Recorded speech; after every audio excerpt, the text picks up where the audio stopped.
Good afternoon, J Street.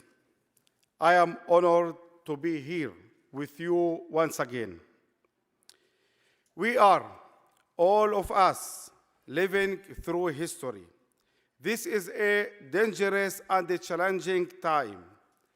Benjamin Netanyahu is back in the Prime Minister's office, supported by a supremacist government that has handed over control of its police and border patrol to its most violent extremists.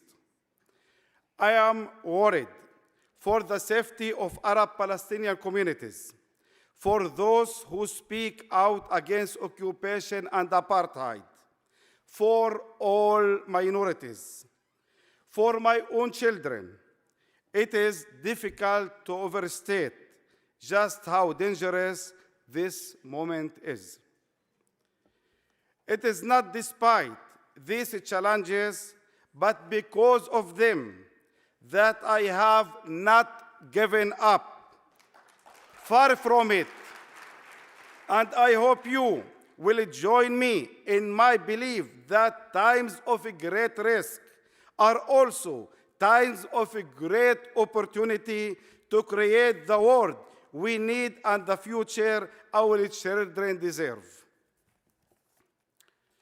A few years ago, I picked up the weekend edition of Hadash newspaper and read an article by the late Professor Ze'ev Sternhell of blessed memory, Zechrono Bracha, a child survivor of the Holocaust and Israel's leading expert on fascism. He wrote that in all Europe, the pre-fascism and the pre-Nazi nationalists were united their hatred of human rights, pluralism, and democratic government. It was 2019, and the right-wing government in Israel had just passed the nation-state law, which defined the state as one for Jews only. Professor Sternhell wrote that this reminded him of the early stages of Nazism. Anti-Semitism was not an accident that happened to European history, he wrote, nor did fascism and Nazism suddenly land from outer space. I was so shaken by the gravity of his warning that I went to visit Professor Sternhell in his home that evening. I talked about the extraordinary success of Arab-Palestinian students in universities.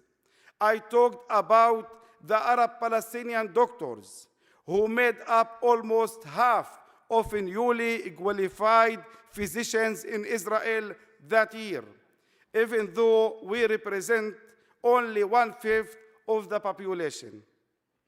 Professor Sternhell listened quietly as I boasted of our community's shining achievements.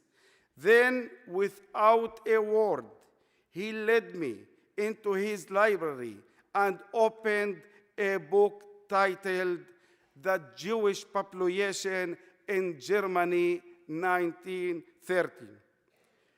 I could feel my heartbeat race as he began reading to me about the German Jewish community's shining achievements, the hospital directors, the heads of banks, the university presidents.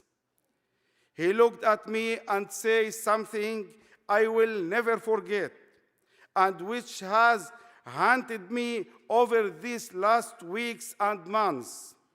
Make no mistake, he said, without democracy, it is not the failure, but rather the success of a minority that may trigger a deadly turn of events. Let me be perfectly clear.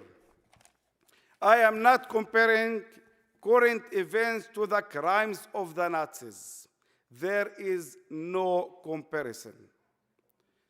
Still, this is also clear.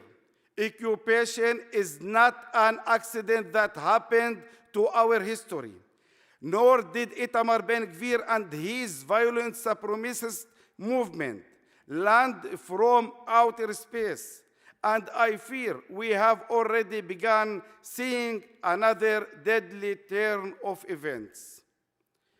I have dedicated my life to representing Palestinian citizens of Israel, including in the Knesset, because I know that while we cannot end the occupation and bring peace alone, it's clear that political change is impossible without us.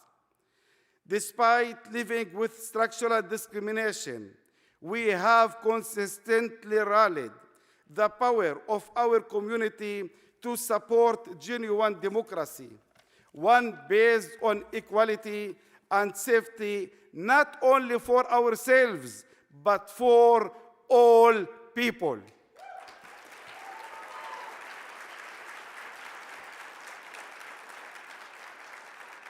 These elections were no different. Netanyahu and his allies did their best to suppress the votes of Arab Palestinian citizens through intimidation, surveillance, and lies.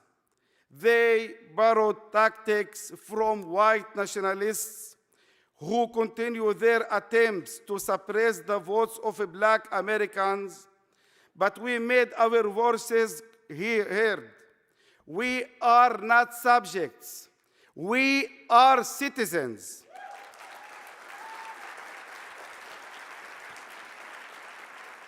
And we have brought our full strength, joined together with the Jewish people who share our commitment to genuine democracy, to end the occupation and achieve a future of social justice and peace.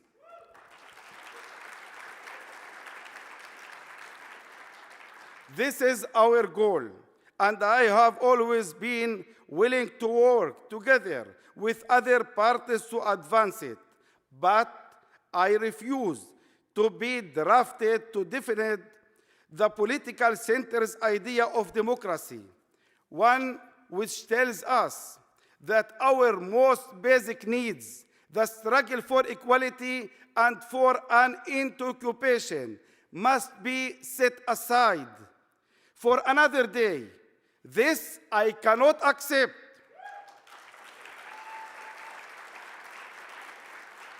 Democracy means an end to occupation. Democracy means a Palestinian state alongside an Israeli state on the basis of the 1967 borders, with full national and civic equality for all people who live between the river and the sea. There is no democracy without us.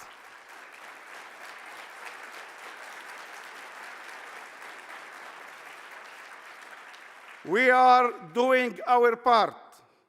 It is time for the global community and our Jewish colleagues in Israel to do their part.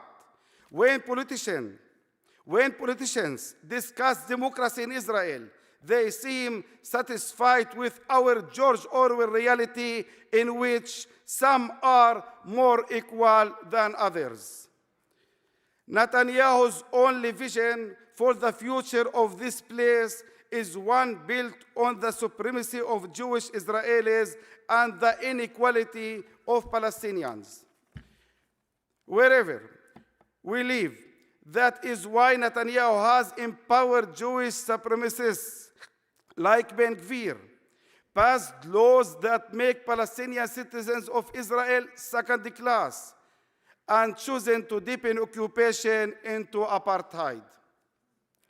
Netanyahu's vision is war and occupation forever. This vision includes the families killed by Israeli missile strikes, paid for by American taxpayer dollars, and the disposition of Arab Palestinian families in Bedouin communities. When politicians, including Biden administration, provide a blank check to the Israeli military. They materially support this vision.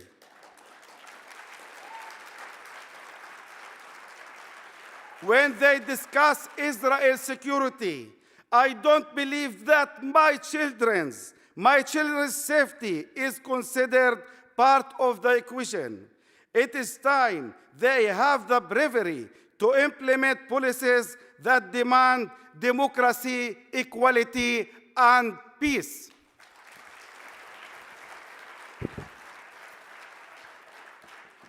I am proud to lead a political movement that has at its heart a partnership between Arab Palestinians and the Jews to achieve those goals. Because no matter the holidays we celebrate or the language of our lullabies, we all deserve to live a good life, to put food on the table, to come home safely at the end of the day, to know our children will too. It shouldn't be surprising that a Jewish-only left is doomed to fail. But this moment holds great opportunity. Political power built on Arab-Palestinian and Jewish partnership can no longer be marginalized or ignored. We have proven that it is the key of our success. It is the partnership that has led us to become the largest progressive bloc in the Knesset. It is the partnership that is the cure for the supremacy. And it is the partnership that will change the face of our politics and the course of our fates. Over the last several years, I have seen the world change as Black Americans asserted their fundamental humanity. Black lives matter. America is still far from racial equality and justice, but no one can deny that a powerful transformation is in process. A real solution for all Palestinians and all Israelis requires a sea change on the same scale. And if we have learned anything over the past several years, it is that powerful transformation is possible, even for things we have taken for granted. Every day for the last 55 years, the Israeli government has made a decision to continue the occupation. There is no another choice, one that could be made today or tomorrow to end the occupation instead. Like Black Americans, Arab Palestinians, whether we live in Israel or in the occupied West Bank, Gaza, or East Jerusalem, are demanding nothing less than for our lives to be valued and protected. The outcome of policy that fully honors our humanity as Palestinians will be a society in which equality, justice, and freedom are for all of us, across nationality, religion, and citizenship, for Arabs and Jews, Palestinians and Israelis alike. To outcome will be a shared future. Our progressive friends around the world have an important role to play, but nothing will change if the global community continues doing the same things it always has. We can take the opportunity of this moment only if we decide to speak with one voice to say that the only future is a shared future. We can take this opportunity only by refusing to legitimize any politician whose solution is supremacy. We have the opportunity now, today, to heed Professor Sternhell's warning. All that is required is that the majority uses its power and privilege to join together with the minority, rather than point the finger at us. In partnership, we can avoid another deadly turn of events. We can do more than that. We can free ourselves, all of us together. My friends, let your heart break. Let it break open. Let it inspire you to ask, what am I willing to do now for the shared future Palestinians and Israelis deserve? Let it inspire you to speak. Thank you.